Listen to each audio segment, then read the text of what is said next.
kurang baik ya, karena kan dia juga masih berkembang. Jadi memang sama Kak Dude, Lia ada di mobil gitu. Nah ini karena memang udah ngomong di sini, makanya paksa balik duluan. Tadi udah sempat ketemu juga sama itu di Gila gitu. Karena memang dia masih punya secara langsung, jadi kayak nggak mungkin bisa tinggal-tinggal gitu. Jadi makanya seperti hadir dia untuk undangan domestik gitu. Terus tadi bilang sama Kak Dude udah janjian kayak sebelum kesini kan bisa dulu, terus turun dia tidur bangun kan, yang kenapa bangun gitu.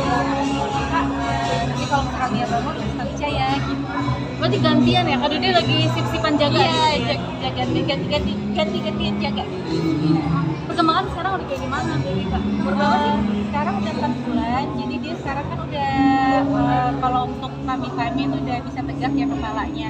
Terus memang lagi dilatih untuk bisa supaya balik badan sendiri gitu, karena kan dia udah mau bisa nih gitu. Jadi tinggal kita stimulasi terus, sama kalau berdasarkan perkembangan di 4 bulan itu udah mulai dilatih pelan-pelan untuk duduk juga gitu, karena kan insya Allah 2 bulan lagi sampai ASI tuh, jadi udah mulai bisa dilatih untuk posisi duduk juga.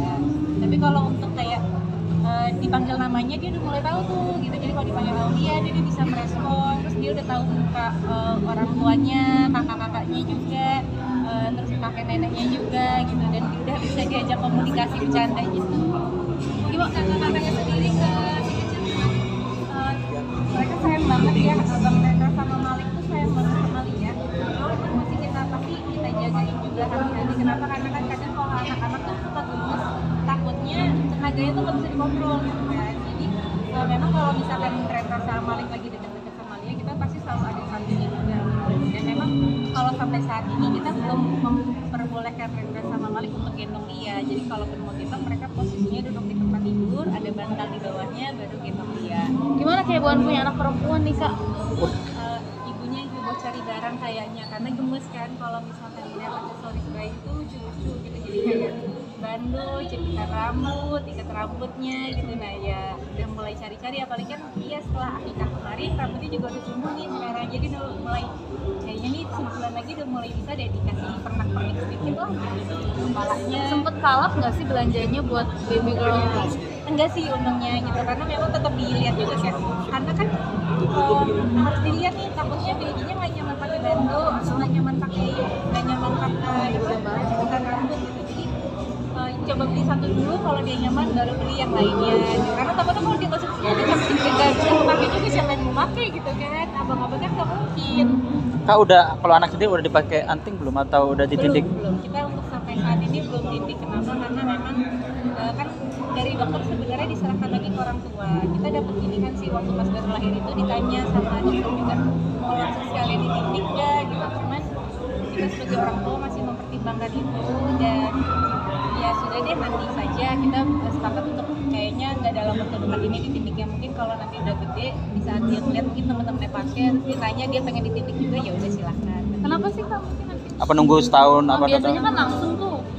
Karena yang namanya kena jarum kan pasti bayi walaupun dia nggak tahu rasanya tapi kan sakit ya gitu. Nah kita agak nggak tega kalau harus dengar dia nangis itu gitu. Walaupun mungkin ya setelah itu nanti mungkin seminggu kemudian dia juga nggak apa-apa, tapi kita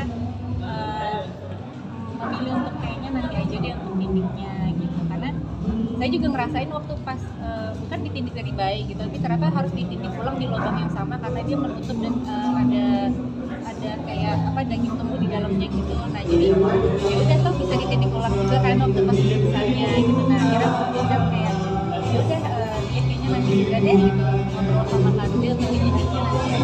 Sempat kena baby blues gak sih Mbak Alisa merawat anak? Alhamdulillah sih nggak ada ya, karena support dari keluarga terutama dari Kadil itu luar biasa sekali.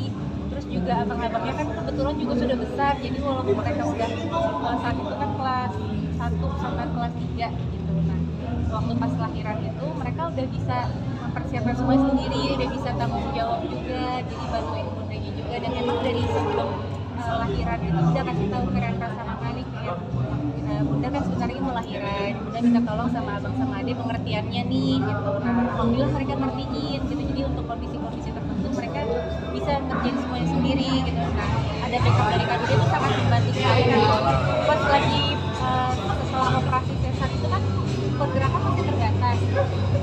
Kadilnya ngerjain ngerasain semuanya jadinya, karena fokusnya juga lebih baby. Ya alhamdulillah sih nggak ngerasain baby. Lagi protek banget gak sih Kak Dodi untuk punya anak perempuan yang lebih-lebih dari anak laki-laki yang kemarin gitu? Proteknya sih saat ini sama ya dengan bayi pada umumnya, karena kan stimulasi bayi semuanya sama baik itu laki-laki dan perempuan. Cuman memang kita udah mulai memikirkan ya ketika nanti dia udah mulai besar terus udah ketemu sama teman-temannya. Selama ini kan kalau pengalaman kita adalah Rendra Malik teman-temannya dengan laki-laki gitu kan. Nah untuk kuliah ini dia nanti akan berteman dengan perempuan gitu kan. Jadi itu kita lagi berpikir gimana caranya, terus approach kita sebagai orang tua ke Lia tuh cara berbicaranya gimana, ayah apakah harus berbeda intonasinya, terus mungkin kalau laki-laki kan katanya ditepuk sebenarnya, kalau perempuan itu kan akan jadi harus lurus gitu.